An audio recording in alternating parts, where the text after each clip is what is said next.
C'est la phase de réglage, tu regardes si tout marche bien. Si quand tu bouges la tête, l'autofocus arrive à te suivre. J'ai pris un accessoire, vous savez, j'utilise beaucoup ce carnet de notes qui s'appelle Ulysse sur le Mac. Un petit peu pour tout faire, mais même les pré-rédactions, même les mises en forme. Enfin, en tout cas, c'est vraiment la boîte à outils pour moi. Génial, t'enregistres pas, tu fais pas pomme S comme sur Word, c'est elle qui fait tout. Puis tu classes ça comme des emails, tu l'envoies en atelier, tu l'envoies en traduction, tu l'envoies en petites notes.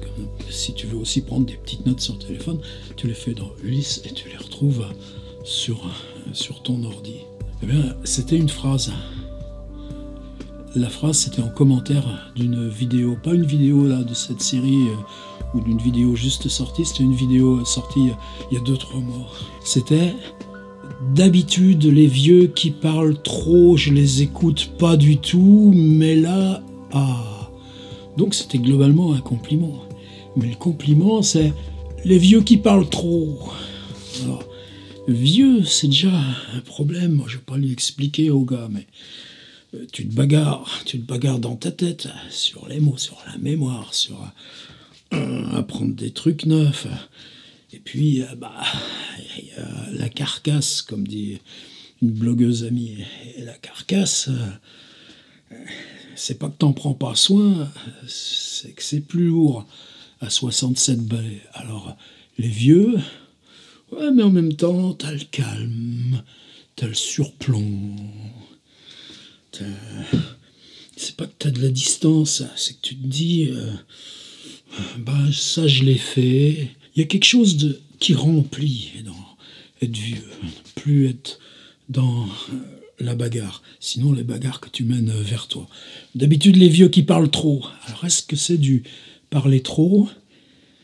Et précisément parce que peut-être que là on entre dans cette question du parler trop ou aller au bout de la parole. J'ai toujours dit que cette chaîne, pour moi, c'est une sorte de testament. Mon site, il va s'effacer forcément. Un jour, tu payes plus l'hébergeur.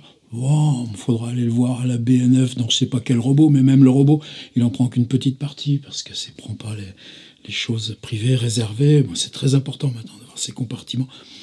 Bon, donc les vieux qui parlent trop, c'est comme ça. Est-ce que j'avais besoin d'aller, moi, écouter ton commentaire, petit gars? C'est pas non plus si dérangeant, hein, j'ai répondu. Les vieux qui parlent trop, ils te rajouteraient bien un petit mot. Si je fais la liste des colères, ah ouais, c'était quand j'étais au lycée, en lycée à Argenteuil. C'était une classe de seconde générale avec une prof, Lamia, qui avait aussi, on menait aussi l'expérience avec les UPE 2A, ces jeunes gamins de 15-19 ans arrivés de tous les pays et qu'on préparait à rejoindre les cours normaux du lycée. Et Lamia pique sa colère sur ce mot racisé. Moi, ça m'a soulagé. Je comprends bien le truc, c'est-à-dire tu définis des espaces de personnes pour qui il peut ou doit y avoir discrimination positive. Pourquoi pas? Pour identifier ça, tu en appelles précisément au concept que tu cherches à démolir. Ça va pas. Élargissons. Enlevons. Moi, je suis racisé du Poitou-Charentes. Franchement, ça change quelque chose à votre égard? Discriminez-moi pour ça, mais positivement. Ah ouais, c'était une sorte de pub, là c'était en anglais. Surround yourself with the news. Environne-toi d'informations. J'aime bien l'information, que c'est un flux, et on travaille là-dessus. Pour moi, le trio majeur, c'est McLuhan, 1966, Understanding Medias. Je crois qu'il y a une traduction en français, mais bon, je m'entends directement la langue, mais j'ai toujours pas fini de le lire, ce bouquin. Tu plonges, tu fais des plongées d'une telle densité que tu reviens sur les mêmes plongées pour élargir à une autre, mais je trouve que c'est le bouquin qui m'a le plus fait m'ancrer là-dessus. De l'autre côté, Friedrich Kittler. Alors Kittler, découvert par Martin Rass, autrefois à Poitiers. Là, j'ai la traduction anglaise. Lui aussi, je crois qu'il y a la traduction... il existe une traduction française, mais... en gros, comme ça, dans la tête, c'est déjà une sorte de vocabulaire anglais. Le lire en trad anglaise, puis généralement, anglais, ça passe tellement bien. Et il réfléchit, lui, sur l'invention du gramophone, du film et de la machine à écrire. Alors, on n'est pas si loin de McLuhan, mais c'est une sorte de basique. Puis je crois que nos ordi, on les voit pas de la même façon après Hitler. Et puis mon Flussard, la civilisation des médias, essai sur la nature de la culture. Donc, surround with the news, s'entourer d'informations. Non, je crois que pour moi, le gros travail, c'est plutôt le contraire. C'est tenir l'information en tant que flux à distance, la choisir, être sur du pointu et du petit. Il y a tellement de choses dont on n'a pas besoin, qui s'effacent à mesure, ou qui se propulsent. Ou quand vous écoutez un journaliste, dans les articles, tout ça, pensez comment lui il pense. Qu'est-ce qui joue de son trajet, de son journal, là, dans comment il attrape cette attention. C'est vraiment, quand on est dans les rythmes différents de l'écriture ou de la vidéo, que justement, c'est en tenant des deux mains comme ces cloisons et qu'on pousse, qu'on écarte, à ce moment-là, il n'y a plus cette espèce de flux qui nous baigne en permanence, comme tous ces photons, tous ces bruits, et que peut-être on peut retravailler sur le lent, sur la présence. Lire Henri Maldinet, qui n'a rien à voir avec ce dont j'ai parlé. Mais j'avais noté aussi que je pourrais parler du goût que j'ai des blogs secrets. J'en avais noté 3. Les rêves. C'est une fille qui est dans les Cévennes, mais qui avait fait un master avec Jean-Michel Maupoy autrefois. C'est comme ça, moi, que j'ai eu l'occasion d'échanger, de travailler sur, je sais plus, Louis-René Desforêts. Non, des gens comme ça. Elle travaille dans des collèges. Mais tous les jours, elle insère un rêve. Ça fait au moins 10 ans. Une fois par semaine, je passe dans ce blog. Et c'est des toutes petites choses qui ne cherchent pas à aller vers le dehors. Comme ça aussi, Karl Dubost, depuis le Japon. Tsujido, je crois que ça s'appelle. Le blog qui s'appelle lagrange.net. Une photo du jour, 3 lignes du livre qu'il est en train de lire, c'est son rituel du matin. Une petite note, et puis ensuite des liens qui vous renvoient, parce que ce gars-là travaille dans le W3C, l'armature du web. Il a même une instruction en haut de sa page pour empêcher que Google repère son blog. Et puis l'ergonomie, je vous dis pas. Il a fait un gros effort. Quand vous entrez dans le blog, vous êtes sur le dernier, il y a une case précédent. Et du précédent, vous ne pourriez pas faire suivant. Ça, c'est le blog de Karl. Mais ça fait plus de 15 ans que je le lis.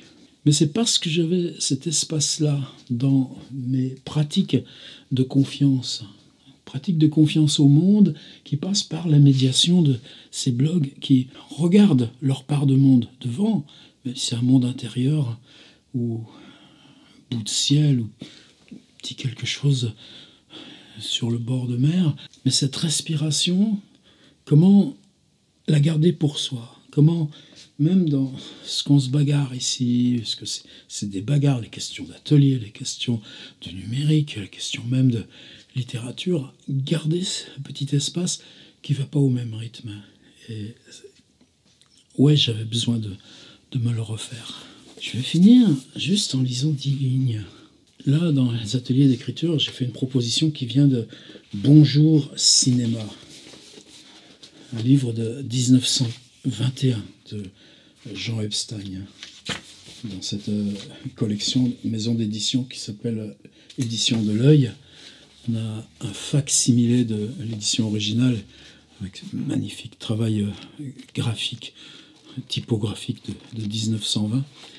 Et non seulement j'ai fait une proposition d'écriture qui est importante pour moi. On avait travaillé la semaine précédente sur le ralenti. C'est Chantal Akerman qui passe une caméra très lentement, soit sur 360 degrés, soit plusieurs fois sur 180, avec elle un moment dans le champ, qui mange une pomme ou quelque chose comme ça. Et comment on pouvait appliquer cet outil à nos espaces tels que décrits littérairement.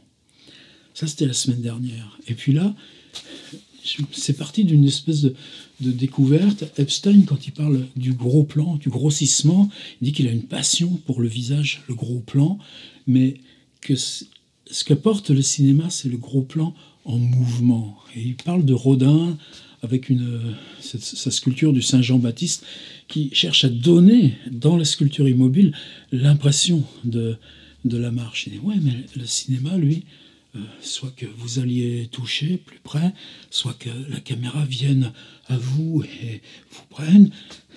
C'est comment on écrit, nous, avec nos mots. Je me suis aperçu que j'avais souvent fait travailler en écriture sur la question de visage, mais toujours sur l'idée d'un visage statique, immobile. Et Epstein disait, non, c'est le mouvement. Et puis ensuite a découlé autre chose.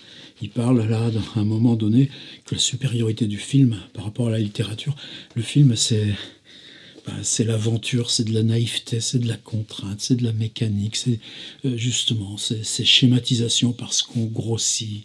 Donc un art qui, en plus en 1921, lesté d'impureté, c'est son mot. Mais il dit, notre grand avantage, c'est d'être sans texte. Nous sommes de la littérature sans texte. Et ça aussi, j'ai essayé qu'on reprenne. Je voulais terminer cette quotidienne avec juste une page. Ça commence ici, ça finit là, mais c'est tout petit.